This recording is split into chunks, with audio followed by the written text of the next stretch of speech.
Hello. So we're going to start today by working with chicken wings. So we all love wings. We all love to go out and enjoy wings. Today I found these on sale, so I went and bought a ton of them. And what we're going to do is we're going to set them up because I like the flats. My husband's he likes the drummies. And so what we're going to do is we're going to cut all the tips off.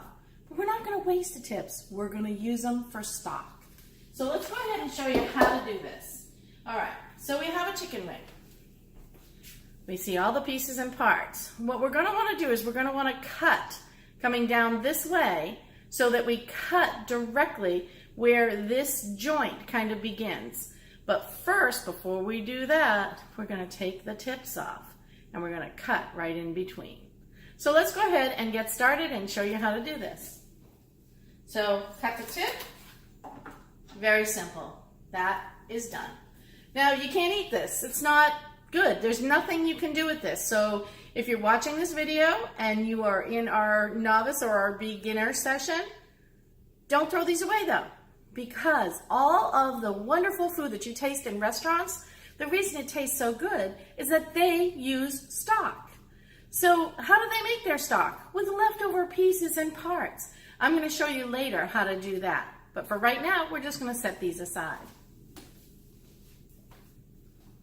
Now what I want to do, and it doesn't always work out perfectly, is that I'm going to come down and I'm going to slice at an angle until I find that place where the chicken separated very easily from its other part. Cut the tip, just so you can see how fast this goes. When I cut the drummy from the flat, I always want to start holding the drummy, angling the knife down, and then find that place where it cuts very easily. So as you can see, this is going to be a little bit of work. You got the idea though. Cut the drummy at the angle, hold the drummy, cut it down at the angle, and separate it. I'm doing a very large batch. It's almost 4th of July here, so we're going to a 4th of July party, and I said that I would smoke wings. Yeah, we have a great smoker. But you know what? You don't have to have a smoker to make great wings. You could choose to put them in a crock pot for a little while and then throw on a rub, put them on the barbecue to finish them, right on the grill. You could do them in the oven or keep them in the crock pot. There are a ton of ways to do chicken wings. They're one of our favorites, and they're one of those that we sometimes go out and spend a lot of money for. All right, so sometimes you don't get your cut right, especially when you aren't paying attention. But don't worry, you can just bend the bone back and then go in with the knife and then cut it. So there is no perfection when it comes to cooking. And I think that's what intimidates people sometimes, is the idea that they have to do things perfectly. And you don't. What cooking really is about, which is different from baking, cooking is about experimenting. And it's about being creative, having fun, and it's about sharing and being able to share all of the wonderful things that you've created and made with others. And that's one of the reasons why I truly enjoy it. All right, so I'm not going to bore you to tears and have you watch me cut up the rest of these and just listen to me drone on. We're going to stop the video for just a moment, and then I'll be back when I show you my final product. Hi, okay, so we're back. And what I want to show you is what my byproduct. This was all the tips that we cut off the end. This is what we're going to be using for a stock later. As you can see, these were the pieces that were useless to us as far as chicken wings are concerned. If you're somebody who takes the whole chicken wing and just cooks it, then you can't use this for stock anymore. It won't be as good because we want to get all the flavor out of that raw chicken when we cook it. And we'll talk a little bit about stock later in another episode. But here's what I ended up with. These are all my drummies. Big gallon full bag full. I saved some flats because those are the ones I like. So guess what we're cooking tonight at my house? The flats. And then I have a bag of flats and drummies. Mostly drummies, but there's some flats in here just left over, so that I can add these to what I'm bringing to the 4th of July barbecue. So I'll have 2 gallon bags to be able to bring to the barbecue. So what did it cost me? And let's talk about that for a minute. And let's talk about what you pay when you go out to a restaurant and you order wings. So when you go to a restaurant, you order wings, you get 10 or 12 wings, and maybe somewhere around $1.50 a wing. I bought 4 of these at $1.79 a pound,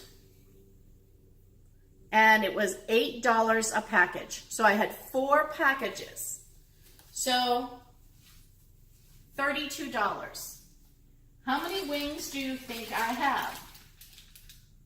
I would say if I had to count them, I have well over 100 wings.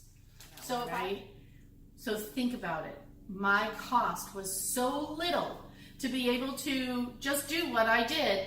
Plus, how many of you buy chicken stock at the grocery store? I'm going to make my own. You know what I'm going to add?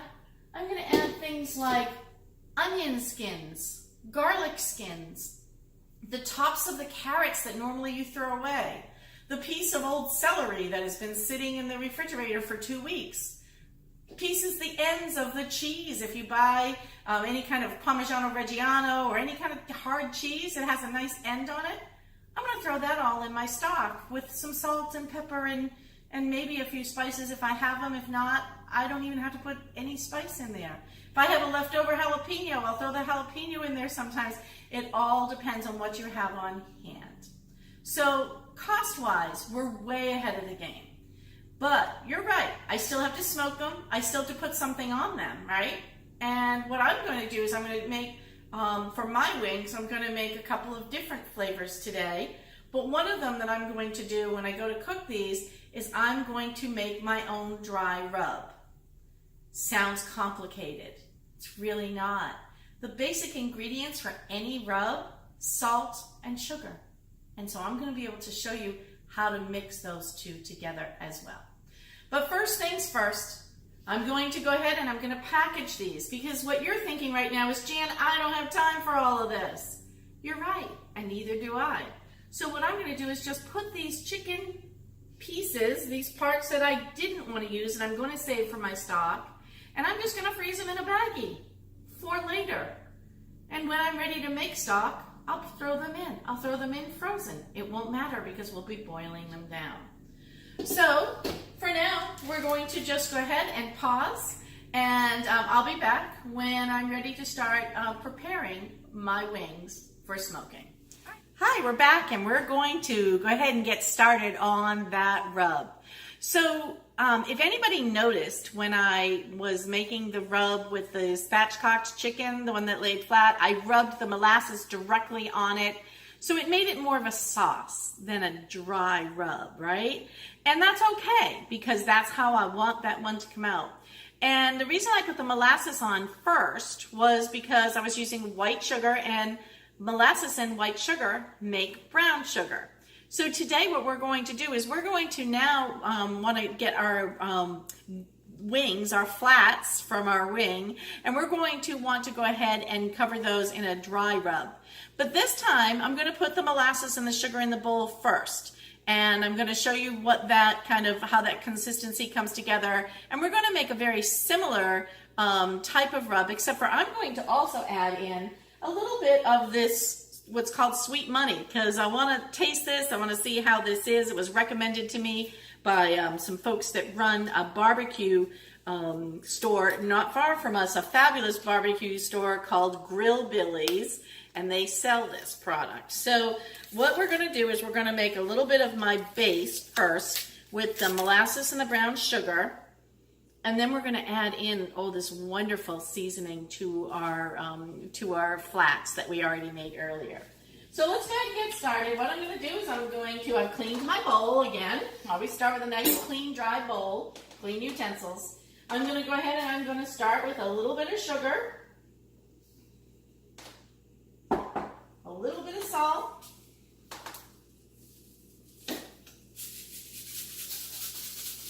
and I was just thinking while I was doing this, I wondered if anybody's thinking, where did they get this ginormous bowl? And I had to think about where did we get this bowl, because I love this. It's perfect for what we're doing today. My husband and I, because we both like to cook and we're both interested in utensils and things like that, we went to a kitchen store, an industrial type, commercial type kitchen store, and bought this ginormous bowl, which we use for everything. So just as a thought, I don't know if they sell anything really that big in the department stores, but you could certainly go to or order it on Amazon, too. I'm sure they have out there. That was not a plug for Amazon, by the way. Not that I don't love it like everybody else. All right, I'm going to put a little less brown sugar here. I mean, a little less molasses to make my brown sugar. We're going to start with just a little bit, and then we're going to just mix it. And we're going to start mixing it so that you can see in my bowl, like here in my bowl. There you go. I want to get the right angle for you there. All right. And I'm just going to start mixing it together.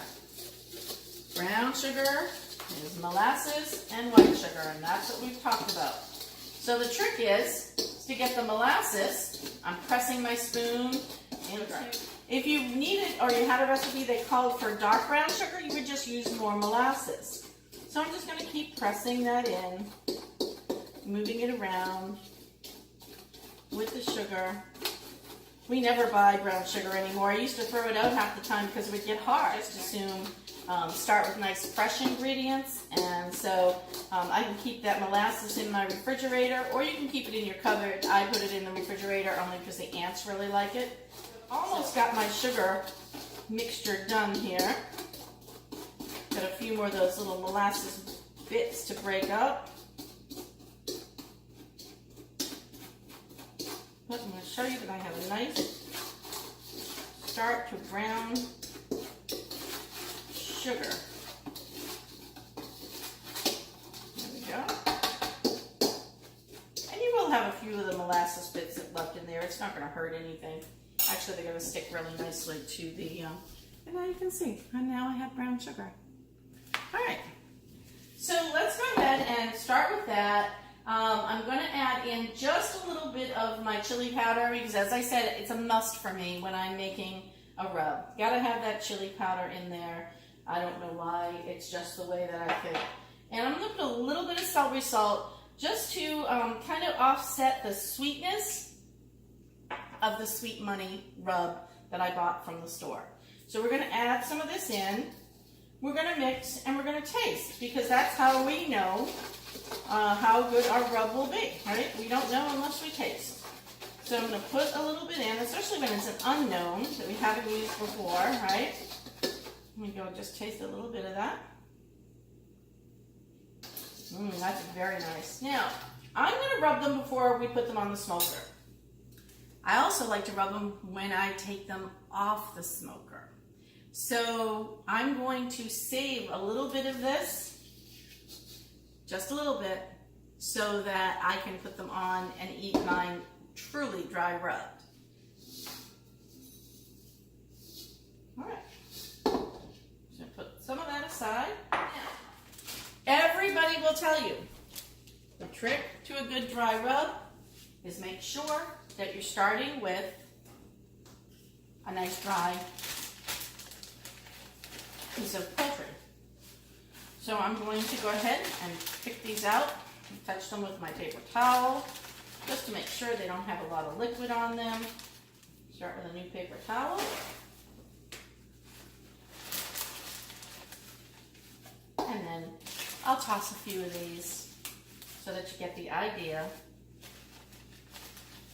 of why I'm using this big bowl. So now you can see I have them here in this big bowl, and I'm gonna toss them, my wings rubbed. All right, so let's go ahead and I'm going to end for now until we start smoking these bad boys. Oh, look at how nicely these are coming along. So we're about ready to pull these off, and now we're going to bring them in and we're going to put the other layer of rub on them, so we'll have layered flavors. Can't wait. So as you can see, we've got the chicken wings in the pan with the nice dry rub. These are the ones that just came off the grill. So we're going to be bringing the rest of them in just a few minutes, but I'll just toss those up and then we'll show you how they look when we cut into them, but they're going to taste fabulous. So now we have all the chicken. It's come in. We're going to toss it in this pan, And all right, so we're gonna go ahead and toss our chicken wings so that I'm getting that rub all around them. And then we're gonna go ahead and we are gonna eat them.